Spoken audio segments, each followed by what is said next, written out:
बुलावे खातिर डोली का हाथ बुलावे पड़ी का?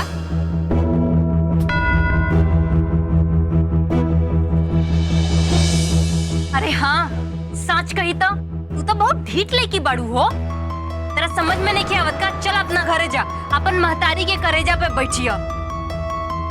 देखा दीदी, खूटा जैसा नेजा गड़ गल बाड़ी, ठीक तरीके से हिलतो नहीं खे। जाए दे रीता, मरे दे इनका के अहिजे। हमनी के का करे के बा? हमनी तो जा तनी इनके घर वालन से साफ साफ कह देवे, ई धोखा से कही ब्याह के कबो ना मानब, कबो ना मानब। फिर इनके जहां जाइए, चल जाइए, चल जाइए। चला। और तहनी दोनों गोरा यही जे रुका। ठीक बा।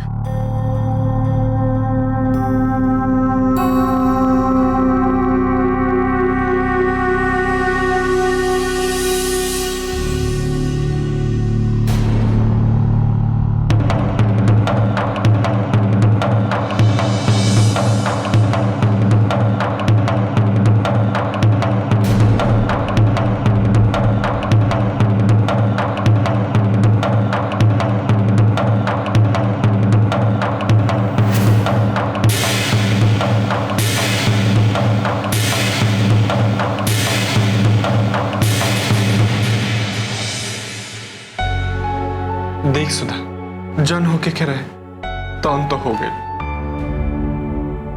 अब हमनी के एकरा के बदल भी नहीं के सकत। यही से जो कुछ भी हो गई ओकरा के किस्मत के लेखा समझ के मंजूर तो करे के हो। किसे तू हमरा से वादा कर कि कबो भी ऐसे उल्टा सीधा कदम ना उठाइबू जेकरा वजह से हमनी के परेशानी हो। ऐसे ना, चल तू हमरा से वादा कर वादा।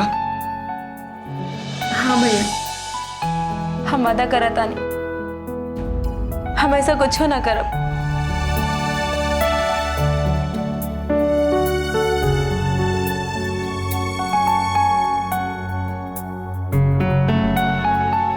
लेकिन अब तो हमार फिक्र छोड़ और जितना जल्दी हो सके दीदी के लगे जा।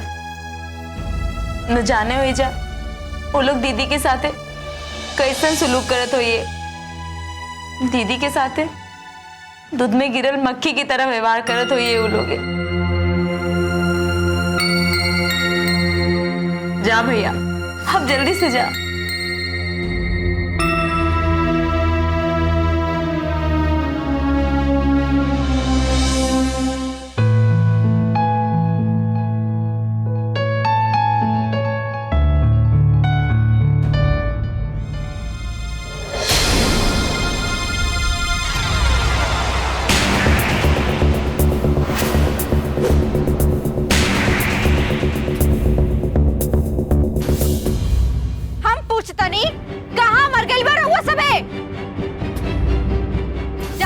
करके चादर डाल के सुत गई बा का?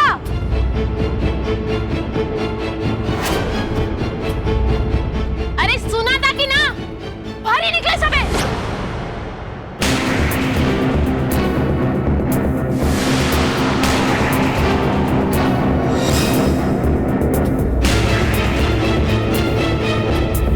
चाहे जाके अपने माई बाबूजी को बुला के लेके आए।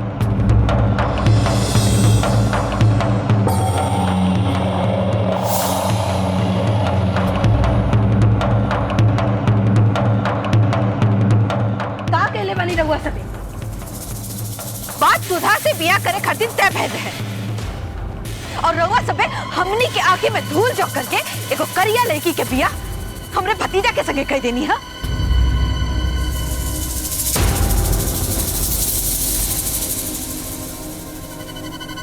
देखी जा, हमनी के केहू के साथे धोखा नहीं जा कैसे। जौन भी कुछ भइल बा सबके सामने और वो पूरे समाज के सामने, पूरा रीति रिवाज के साथ। समझनी? अरे तो हमनी के का पता कि आलू की बोरी में पत्थर भरल बा। हमनी थोड़ी ना जानत तनी कि रउआ सबे दूसरा लड़की दिखा के उनका साथे छेका तक करा के ब्याह के दिन लड़की बदल दे। देखे जा रहुआ सब हम फेर कहा तानी जौन कुछ भी भइल बानू सबके सामने भइल बा। बकवास, एकदम बकवास करता नहीं रवा। हमने के सामने कुछ भी नहीं के भाई। अरे रवा तो धोखे से हमने के लड़की के चेहरा तक ना देखे देनी है, भनक तक ना पड़े देनी हमने के। और आज कहता नहीं कि हमने के सामने भइल बा सब कुछ। जौन भइल तौन भइल। अब हमने ई रिश्ता के नइखे मानत।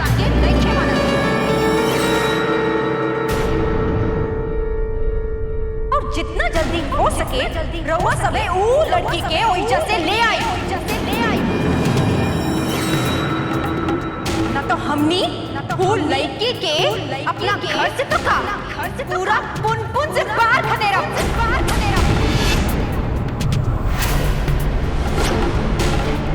अरे बच्चे जो बोल ले लू सब बोल ले लू, अब हमार बात ध्यान से सुना। ऐसा गलती कभी ना करिया,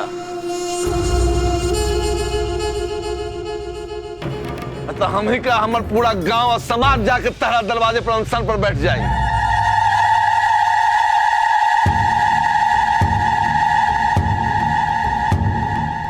और एक बात, अब तब मच्छरी में हरदी लागी है, अब पैसे ना देबू।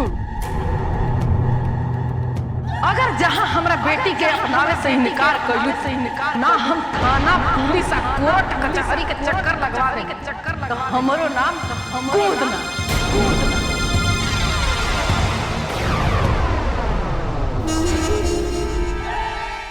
का तनी फिर से कही का कोर्ट कचहरी के चक्कर हमनी के लागी। एक तो चोरियों पर से मुंह चोरी। रुका, अभी बताता नहीं कि कोर्ट कचहरी कहाँ लगा।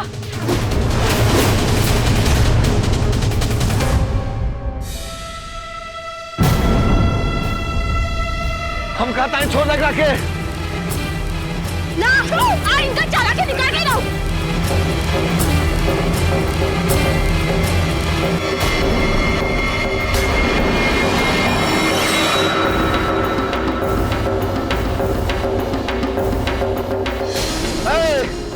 यहाँ जे भी हो रहा बा बहुत गलत हो रहा बा। अभी तक हम लिहाज कर रहा बानी तो मारे खरिहान कर दे।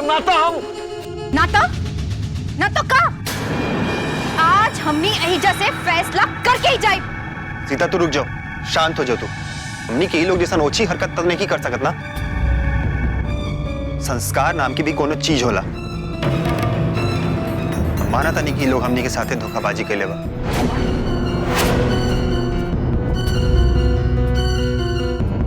ठीक बा, हमनियों की पुलिस चौकी जाए, ये लोग के खिलाफ 420 की रिपोर्ट लिखवाए।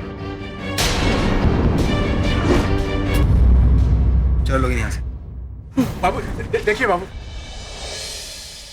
जौन कुछ भी भइल बा ओकरा में हमार बेटी विवाह के कोनो गलती नहीं के बा।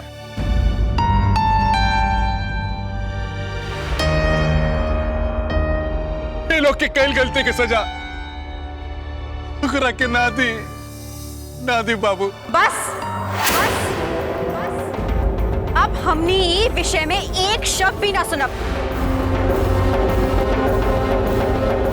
हमनी के रउआ से कोनो संबंध नहीं है। अच्छा, रवाज बहुत शरीफ बने चलल बाई। अरे रवा भी तो शामिल रहनी ना इस बिया में, सब कुछ पता भी रहे रवा के, तब कहे ना कुछ कही नहीं है। ई अन्याय के रोके के बजाय चुपचाप से दुखी का ही खड़ा रहनी है। और आज जब सब कुछ करवा के चलल बनी हाथ जोड़े खातिर। अरे रवा के हाथ जोड़ला से मेरा भैया के साथ जौन कुछ भी भइल बा वो मिट जाए का? बोली जवाब दी। चला बेटा, चला है जैसे इनका से बात करके काहे अपन समय बर्बाद कर रहल बाड़ू। चला।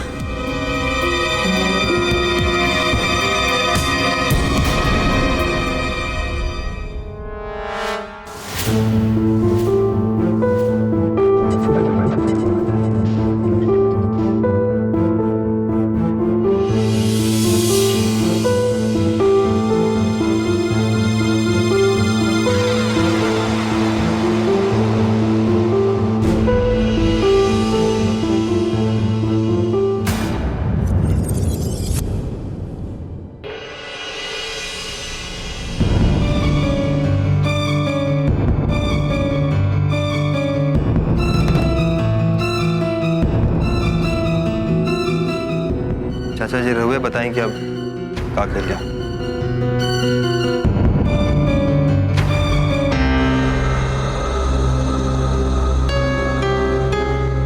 अब करे के काबा सीधा चला थाना। जब पुलिस वाला आके हाथ में हथकड़ी लगा के डांड में रस्सा बांध के खींचत ले जाए ना, तब पता चली ये लोग की कि कैसे पाला पड़ल बा। सीधा शरीफ समझ के मुंह चाटे चलल बा लोग। ए माई, अरे ना ना माई, जोश में होश मत खो। हम जो कर रहल बानी वो ध्यान से सुन। ना चिराग भैया, तू कुछ मत कहा। चाची बिल्कुल सही कह रहल बाड़ी। ये लोग पहुंचा पकड़ के गर्दन दबावे के लगल बा। हमने अभी सीधा थाने जाए और ई लोग के सारे हेकड़ी ठीक कर दे।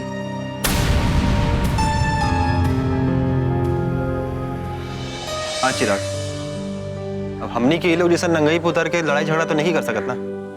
ये लोग हमनी के साथ धोखाबाजी कैले बा तो ठीक बा।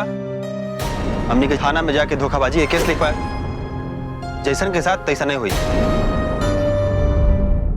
चलो हम तार बात माना तानी, लेकिन तारा क्या लगा था कि पुलिस हमने के बात के भरोसा कर ली कि हमने जो कह रहल बानी एकदम सच कह रहल बानी।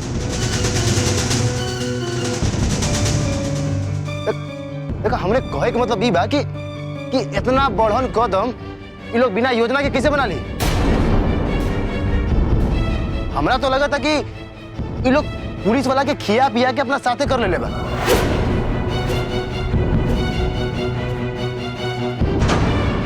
और इसे अब पुलिस वाला हमनी के साथ नहीं के दे वाला। अरे कैसे ना करी मदद? कोनो अंधेर कर दी बाका। थाने में ना मिली तो एसपी साहब के ऑफिस जाई। अच्छा चलो मान लेली कि ये लोग पुलिस वाला के नाम मिलौले हो, लेकिन तब वो हम थाना में जाके क्या करो? पुलिस वाला पूछी कि भैया का धोखा भइल बा, तो हमने क्या कहम? अरे भाई शादी बियाह तो पूरा सर समाज के सामने भइल बा ना, आ कोनो 5 मिनट के खेला नहीं खे, पूरा रात लगल बा एकरा में।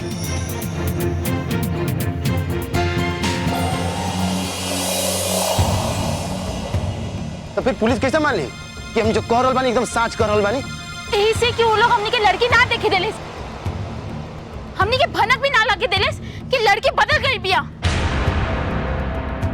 अरे ये तो हम ना कह रहल बानी, लेकिन अगर ये लोग मना कर दिलस तो, इनकार कर दिलस तो, पुलिस के पूछताछ में ये लोग कह दी कि ये लोग जो कह रहल बा माने हमने जो कह रहल बानी एकदम झूठ कह रहल बानी। और ऐसे भी हमने तो लड़की देख ले ना नीनू, तो कैसे होगी? पूरा बियाह के दौरान हमने लड़की के ना देख पाई, और साथे साथ इन लोग के तो पूरा गांव बा गवाही दे दी और कह दी कि हम जो कह रहल बानी एकदम झूठ कह रहल बानी। तब कुछ छोड़ नहीं की कर सकत हमनी। और ऐसे भी अब तो समाज है ये बा, कानूनो बा।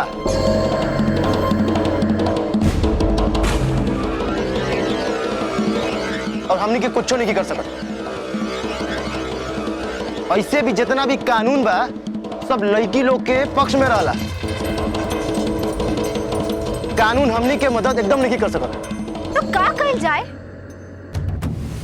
सब कुछ भाग भरोसे छोड़ के हमने वो लड़की के अपने भाभी मान ली। एक तो हमनी के साथ धोखा भइल और हमने पुलिस में जाके शिकायत भी ना करी।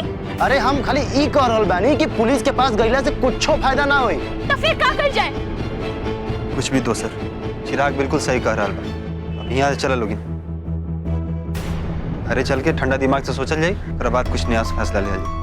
हाँ बेटा, हमरो ये ठीक लगा था।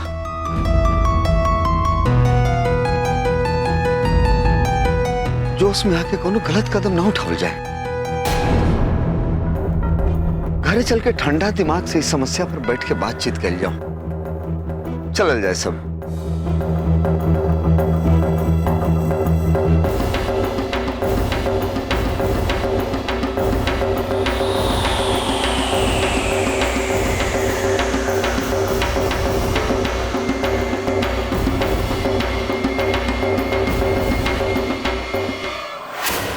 अरे हाँ रीता दीदी, सच कही था हम तब मड़वा में ही इनका करिया हाथ देख के पहचान गई रही, लेकिन इनका डाइन महतारी वो हमने के बात पलट के भरमा दिल रही।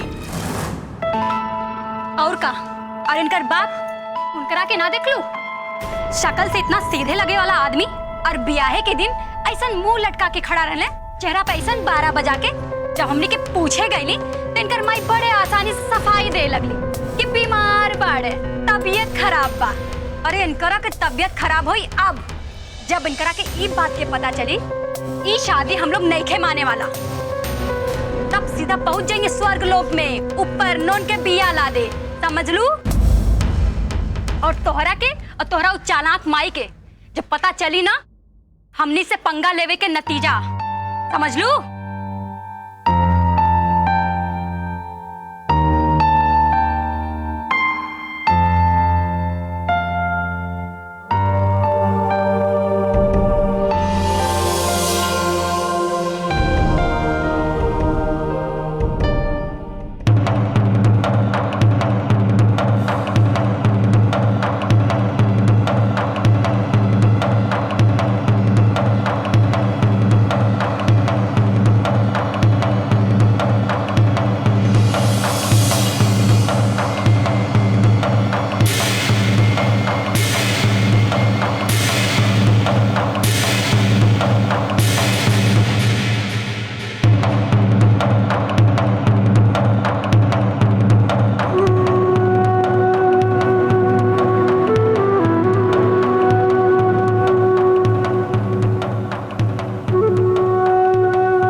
हमनी के समझ में नहीं के आवत कि तू कहे के का चाहता रहा। हमनी के साथ इतना बड़ा कांड हो गइलू और हमनी चुपचाप बैठ जाई, मने सब कुछ छोड़ दी राम भरोसे।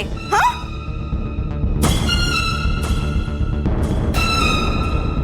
देखो हमारी बात गलत मत समझो, हम तो खाली समझावे की कोशिश कर रहल बानी कि समस्या के हल कैसे निकली। तू तो जाना तारू ना कि जो भइल बा ओकरा बदलल नहीं जा सकत, और इहो बात से इनकार नहीं कइल जा सकत कि अजीत भैया के बियाह पूरा विधि पूर्वक और लड़की के साथ भइल बा, और हमने चाह के भी कुछ नहीं कर सकत।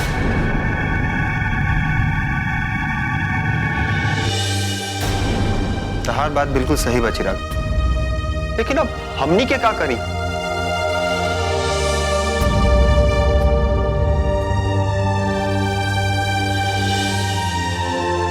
चाचा जी वही घर के सबसे बुजुर्ग बानी, हमनी के इकलौता गार्जियन भी। अब रघुए बताएं कि अब का कहल जाओ। ए बेटा,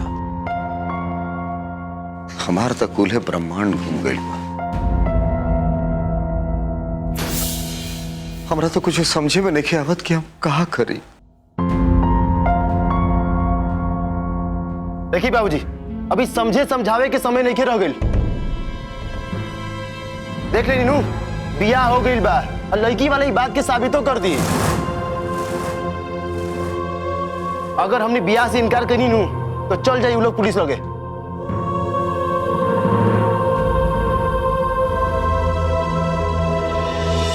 माने तू कहे के का चाहता रहा? हमने जानबूझ के अपन सर ओखली में कुटाई खातिर छोड़ दी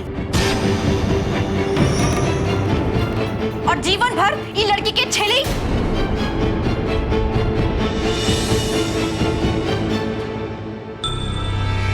अब और कोनो रास्ता नहीं रह गई। लेकिन हाँ, एक रास्ता बाचल बा, तेनी के अलग होए के, अब बा कानूनी रूप से तलाक के।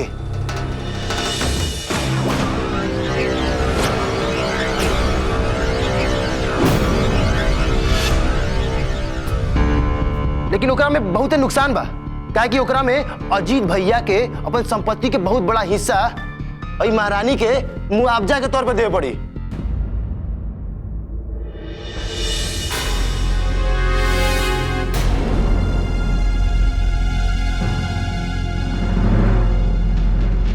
वारे खेला, धोखा भी हमने खैनी और मुआवजा भी हमने दी।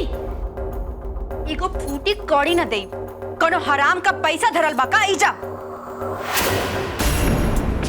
अरे तो हम तो ये समझावे के कोशिश कर रहल बानी ना, कोनो ऐसा रास्ता निकाल जाओ जेकरा से सांपों मर जाए और लाठियों ना टूटे।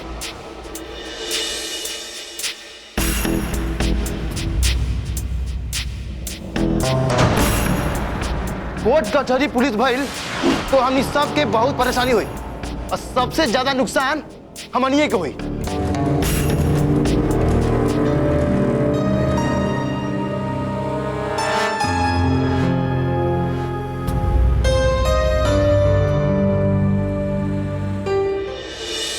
भैया, कहीं वो लोग सही में पुलिस के यहाँ ना चल गए लोग?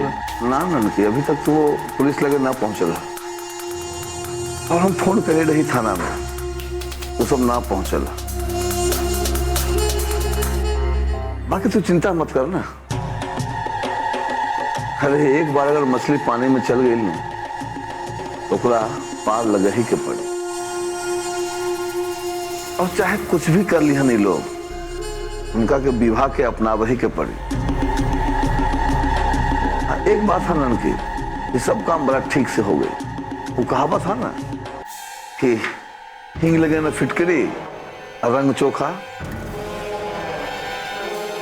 लेकिन उनकी एक बात का बड़ा अफसोस हुआ कि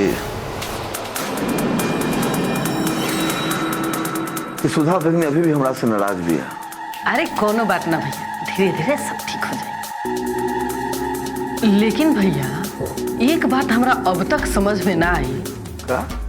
कि जब सुधा के तू ही अपना घर में बनवैले रहला तो ये बात तू पहले हमरा से काहे ना बतैला? बेचारी हमार बेटी रात भर छत पे बन्हाइल पड़ल रहल। नानन की अगर हम सुधा के नहीं मानले रहे, वो तो खुद परेशान रही हम कि आखिर सुधा गई कहाँ बिया। वो जब पूरब चिल्लस ना तब तू जान लू और हम भी जान ली कि सुधा छत पे बिया।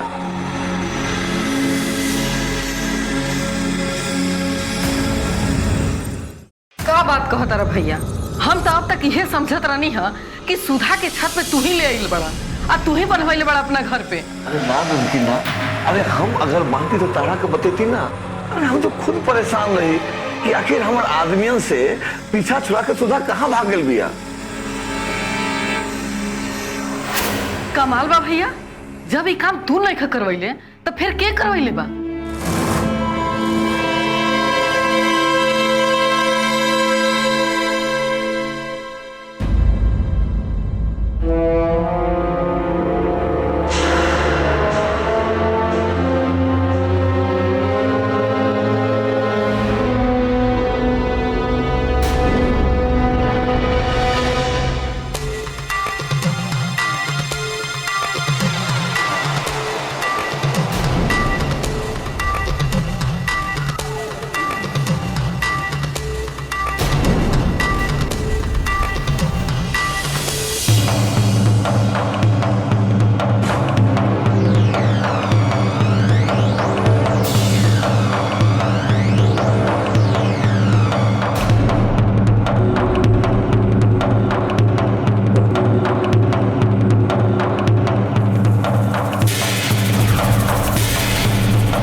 सुधा,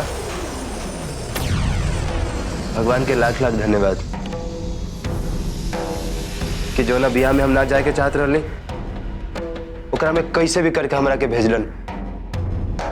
अगर हम कोनो वजह से ना पहुंच पाइल रहती तो तू उ रात जरूर मड़वा में पहुंच गेल रहतू। तार बियाह अजीत भैया के साथ हो गेल रही और हम तोहरा जिंदगी भर ला खो दिले रहती। लेकिन अब तो भगवान वो चाहता रहे कि हमारो तहार जोड़ी बने। हम जल्दी तरह से ब्याह करके अपना साथी ले आए।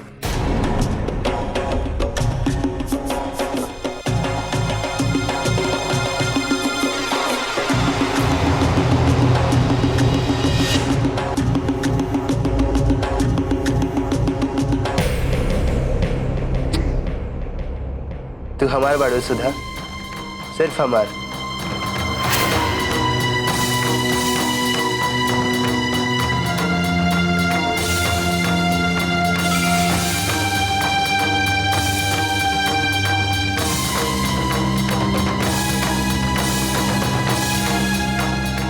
जय हो भोले बाबा।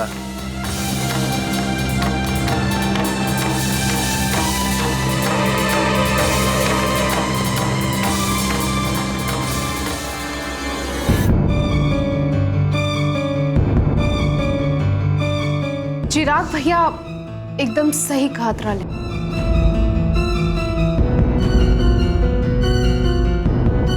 हमनी के कुछ ऐसे नहीं करे के पड़ी जौना से सांप भी मर जाए और लाठी भी ना टूटे।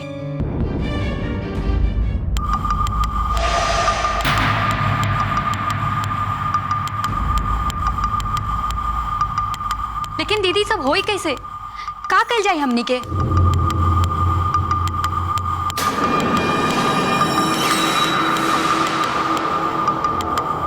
थोड़ा सब्र रख, सब समझ में आ जाए। देख, ई बात तो सही बा कि ई बिया सारा समाज के सामने विधिवत भइल बा। हमने ई बिया के झुटला नहीं के सकत, और अगर हमने ई बात के माने से मना कर देनी तो वो लोग भैया के जेल भी भिजवा सकेंगे। और अगर हम ई तरीका से अलग होके की चाहब तो तलाक के मुआवजा के रूप में ढेर सारा रुपया उन लोगों के देवे के पड़ी।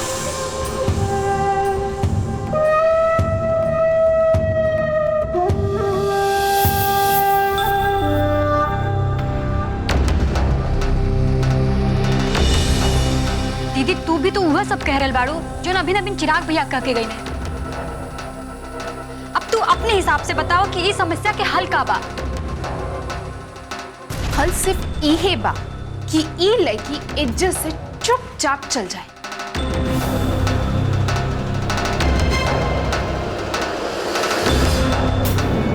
लेकिन ई लड़की इतना आसानी से तो इज्जत से जाई ना, और ना ही एक घर वाला इकरा के इज्जत से लेके जाए।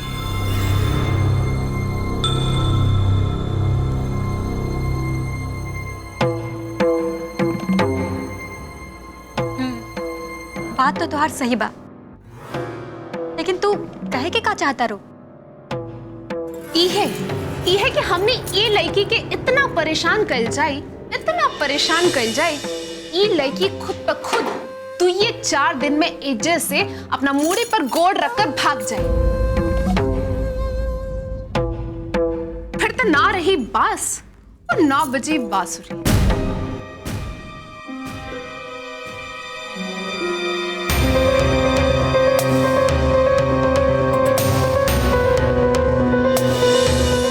मीता एकदम ठीक कह रही बिया। यह रास्ता ठीक रहे कि मुफ्त में मिलत मुसीबत से आसानी से छुटकारा पाए कर।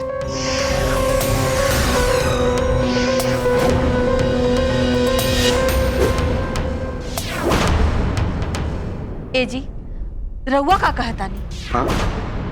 ए जी बोली ना, रउआ का कहतानी? ये ठीक रही।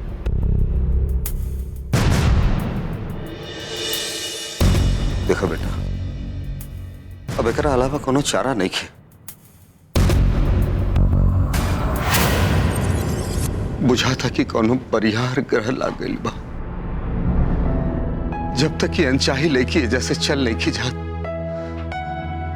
तब तक थोड़ा कष्ट उठा ले बेटा। ओकरा बाद ही ग्रह कटला के बाद हमने दोनों मिल करके तहार ब्याह कोनो नीमन जगह पर करा दे हम।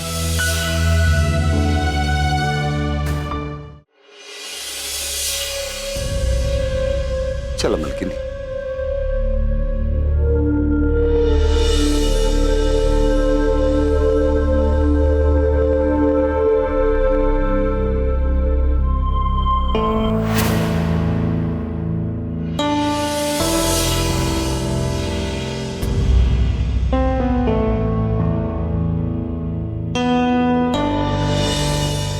भगवान तोहरा के और तोहरा महतारी के कौनो जन्म में घटिया काम करे खातिर माफ ना करिए। अरे कौने जन्म के बदला निकल हो तो हमनी से। हमार भतीजा का बिगड़ रहा तोहनी के जो इतना बड़ मुसीबत बन के ओकरे घरा में टंगा गई हो। अरे घूंघट में अपन चेहरा छिपावे से पहले एक बार अपन सूरत आईना में देख लेवे के चाहत रहल। अरे चला मलकिनी एजा से, एकरा से बहस करके कोनो फायदा नहीं है। चला।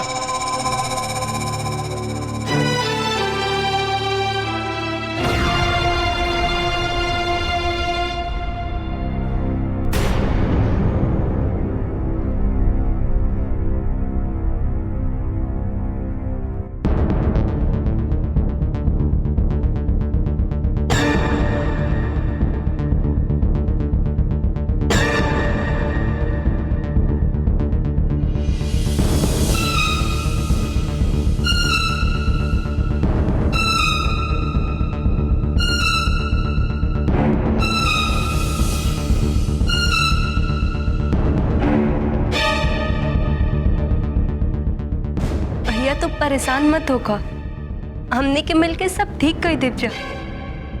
हाँ भैया, सब ठीक हो जाए।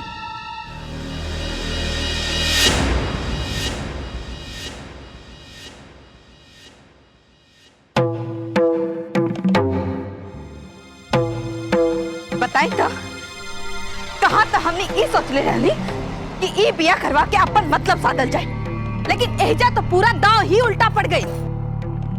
वो कुमुद तो हमनियों से बड़ कमी नहीं निकलल। हमनी जैसन खाग मने के भनक तक ना लागे देलस और धोखा के टोपी हमनी के पहना देलस। ये बोझ जाए जी, धोखा खाली अजितवे के साथ ना हमनियों के साथ भइल बा। मन त करत तो कुमुदवा के झोटा पकड़ के ओकरा में आग लगा दे। अब ज्यादा बड़बड़ मत करो और अपन मुंह पर ताला लगा कर रखा। अगर हमने कुमुद के खिलाफ कुछ करनी है जाना तो सातिर खिलाड़ी औरत हमने के फंसा के छोड़ दी। हमने के फंसा दी? का कहले बाने जी हमने? देखी मलकिनी, कुमुद हमरा के धमकी दिले पड़ी कि अगर हमने ओकर बेटी के खिलाफ कुछ करनी है जाना तो हमने के सारा सच्चाई अजीतवा के जाके बोल दी कि हमने अपन मकसद साधे खातिर अजीतवा के साथे हमदर्दी के नाटक कर रहल बानी। हम मानता नहीं कि ये बियाह करवैले में हमनी के हाथ बा, लेकिन हम ई विवाह सुधा से करवावे के चाहत रहनी है, वो करियट्टी के साथ ना नो। लेकिन बात के मानी, तू या हम और क्यों मानी? ये से कुमुद हमरा के कहले पड़े कि अगर हमनी बात के ना संभालनी हो तो सबके जाके ये बताई कि दुल्हन मसले में हमनी के हाथ है, हमनी के हाथ है।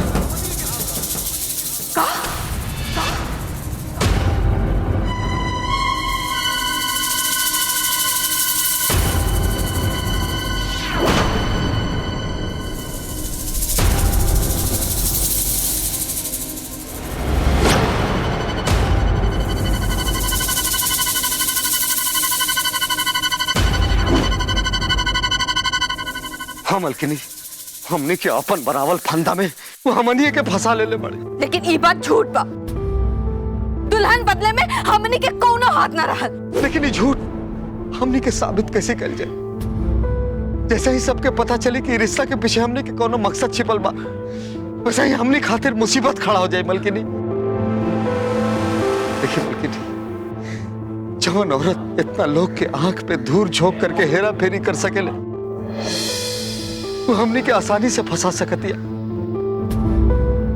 यह से हमने के भलाई यह में बा कि सब कुछ देखत सुनत हमने के अपन आंख बंद कर ले के चाहिए।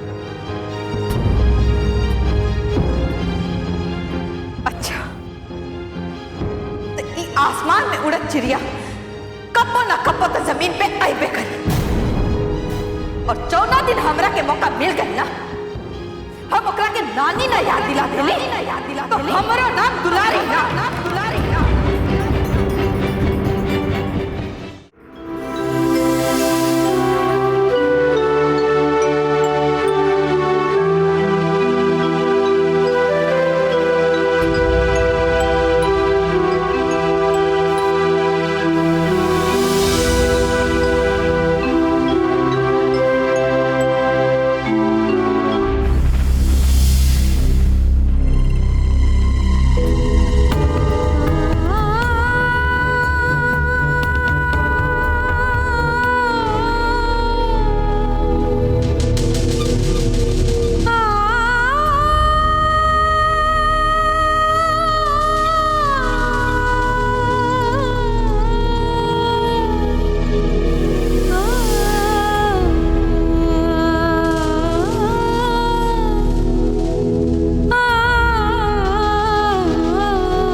विभा, विभा, विभा, विभा,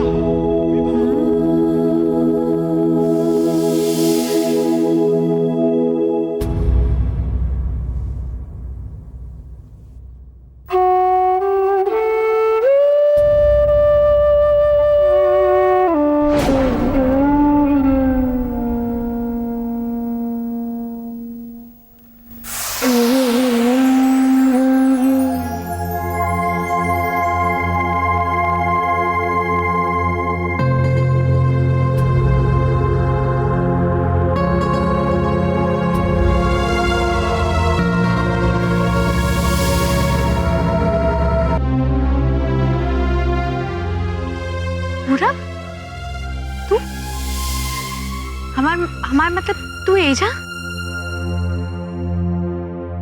ये लोग तारा के घर में नानू घुसे दिहल। ना ना, ऐसी कोनो बात नहीं के पूरब। वो तो हम अपन मर्जी। झूठ मत बोल। तू काहे आग से लोग के जुटलावे पे पड़ल बरुआ? तू शायद भूला तारू कि तार सामान अभी ले बाहर पड़ल बा। तो रुक, हम बात करता नहीं अजीत बाबू से। ना पूरब, तनी रुकी। हमरा की बात करे को। पूरब,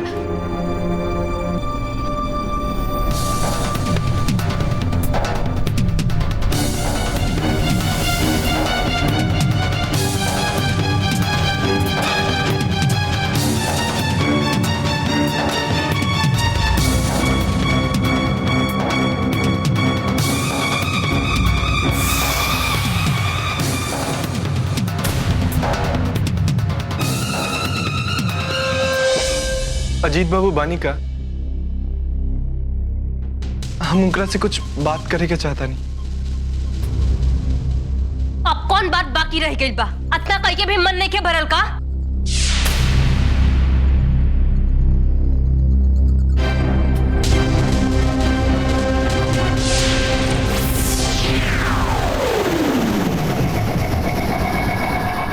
जो कुछ भी भइल बा वो बात के हमरा बहुत अफसोस बा।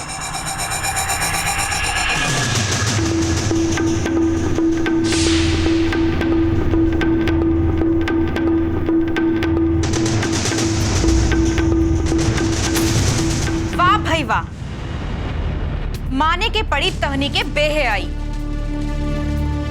इतना कुछ होला के बाद भी आ गई एजा आपन ई चेहरा दिखावे।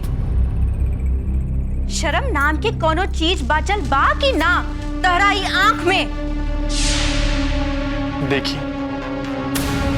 हम जाना था नहीं कि हमनी की तरफ से बहुत बड़ी गलती भइल।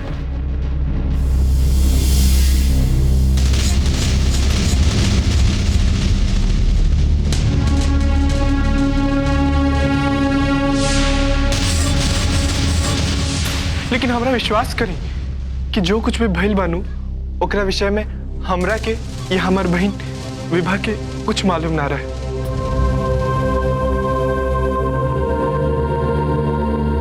विभा निर्दोष भी है।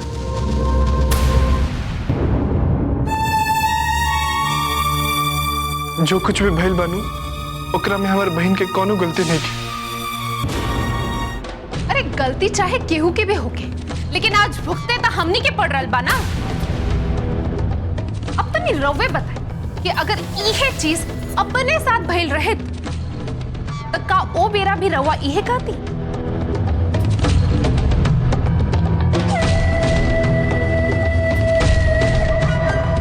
अरे थानी इतना बातचीत काहे करत बाड़ू?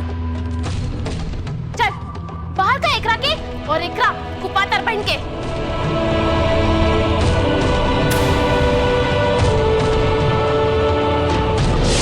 देखी हम जाना तनी कि रउआ लोग के साथ बहुत जाती भइल बा, लेकिन सोची ना कि जे गलती नहीं खे कैले ओकरा के सजा दिले के का फायदा।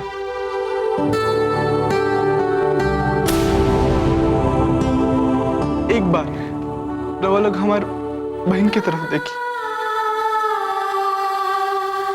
बहुत नीमन बाड़ी। ओकरा जैसे दिल ई दुनिया में दूसर ना मिली। हमार विभा के सजा मत दी, वो बहुत नीमन बिया।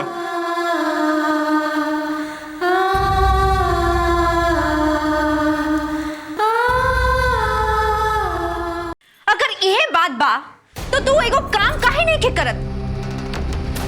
अपनी निमन चिकन बहन के अपनी साथे ले जा और हमनी के तो बख्श दो।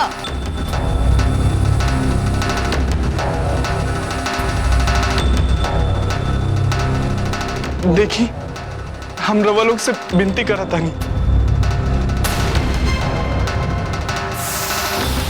एक बार ठंडा दिमाग से हमार बहन से बात करी। हमरा पूरा विश्वास बा कि रवा लोग के गुस्सा छू मंतर हो जाए। का हो तो हर पूरा थाना डीट बाबा। पहले तो हर मातारी एक नंबर का ढीठ, और उनका से भी बड़ ढीठ तो हर ई बहिन जवन खूटा काट के भारी खड़ी बिया।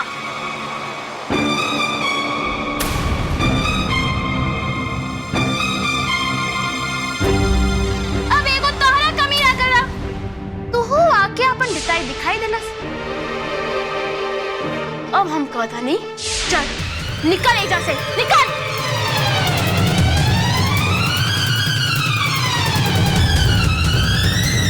तुहार मुच्छर मामा हमनी के धमकी देत रहे ना कि अगर हमने ओकरा भगिनी के साथ कुछ कहनी तो पूरा गांव साइड के हमनी के दुआरे के आगे आ जाए। लेकिन हमनी धमकी ना, चेतावनी देत बानी कि अगर तू एजा से ना निकलन ना तो हमनी को गांव वाले के ना बुलाए। हमनी पांचों बहन काफी बानी तो हर बदे। अब चल, हमार दिमाग घूमे ओकरा से पहले तू 9 तो 11 हो जा। निकल एजा से, निकल एजा से, निकल एजा से।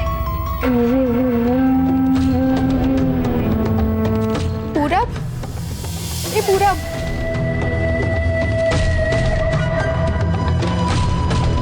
जा जा बाहर जा, बुला रहा बाड़ी तेरा अच्छी में तरह के बुला रहा बाड़ी। जा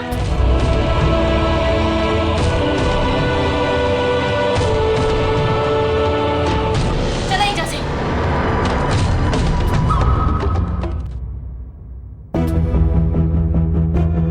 भैया ऊ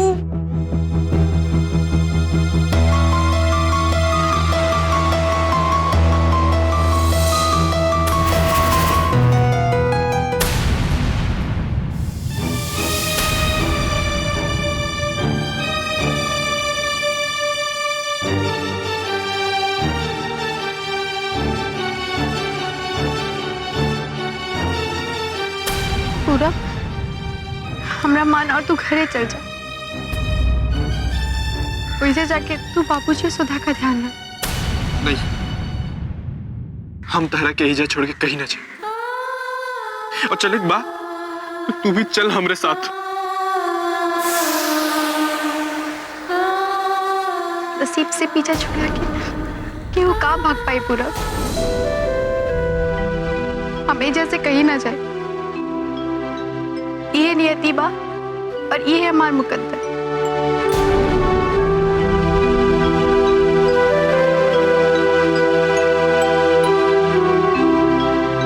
और वैसे भी हम घरे जाके का करब?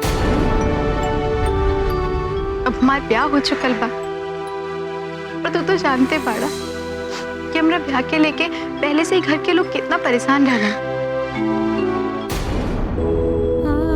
अब अगर हम वापस चल गए नहीं तो वो लोग की परेशानी और बढ़ जाएगी। और अब हम वो लोग खाते परेशानी बने के नहीं खींचा है।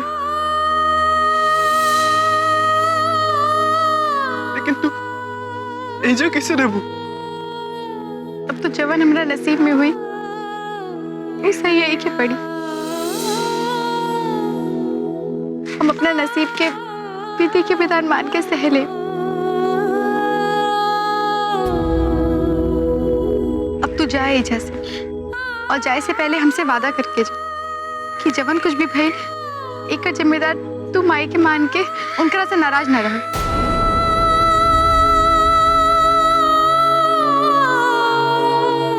हाँ पूरा एकरा में माई के ना हमरा नसीब का दोस्त बा। ऐसे तुम माई से बैर मत रखिए।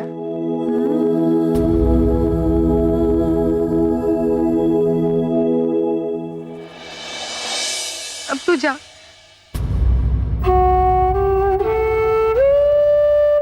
जिद मत कर भाई, जिद मत कर।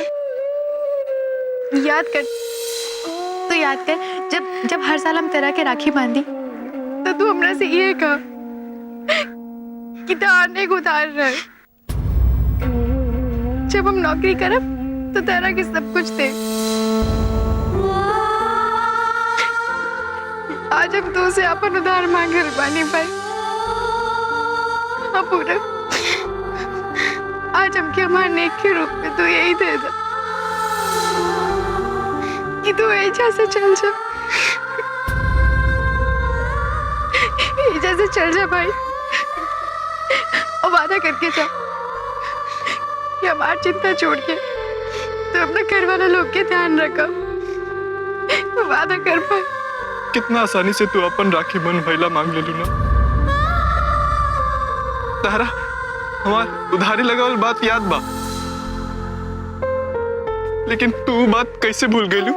जब हम राखी बनहला के बाद तारा से वादा करत रहे कि तारा के हम कबो कौनो तकलीफ में ना रहे दे, तारा के हर मुसीबत से बचाई, तार दुख दर्द सब बराबर बराबर बांट ले।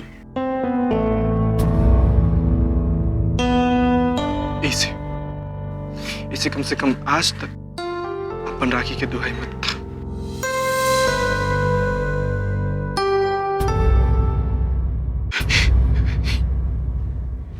जाने तनी कि हम ऐसा भागा भाई हैं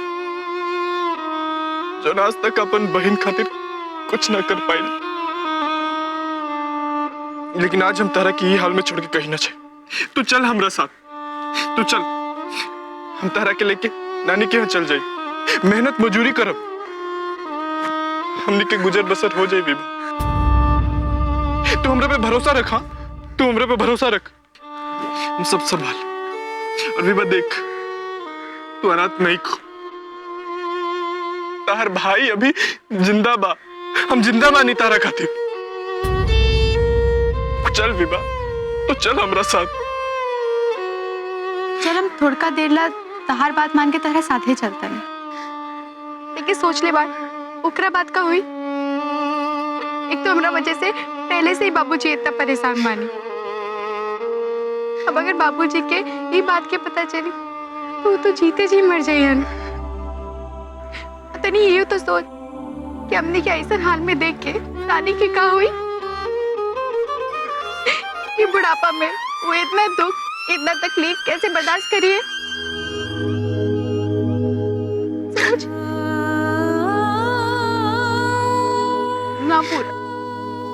एजा से कहीं ना जाए। हम जानत नहीं कि तू अपना बहन खातिर कुछ भी कर सकेला, लेकिन हमने के उठा वाली कदम एकदम सही ना हुई। और वैसे भी इस समय बाबूजी की सबसे ज्यादा जरूरत हार हुई। तू जाके उनकर आके संभाल, पर हमारी चिंता एकदम मत कर। हम जानत नहीं कि अभी ये लोग हमरा से नाराज बा, और इनकी नाराजगी जायज भी बा। ऐसे तू अभी जा और अपना बहन पे भरोसा रख। हम एक ना एक दिन ये लोग के दिल जरूर जीत ले। हम सब ठीक कर ले, पूरा सब ठीक कर ले।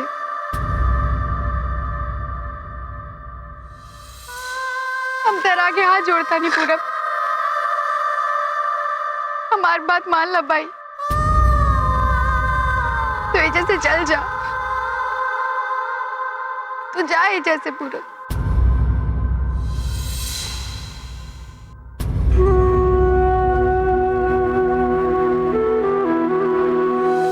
तो क्या हमार किरिया, तो क्या हमार किरिया, तो क्या हमार किरिया, तो क्या हमार किरिया, तो क्या हमार किरिया।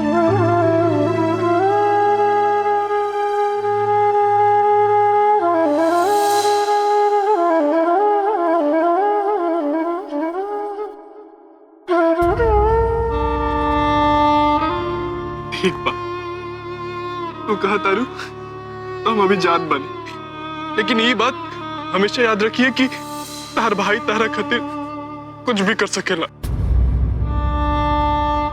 कुछ भी। अब जानता नहीं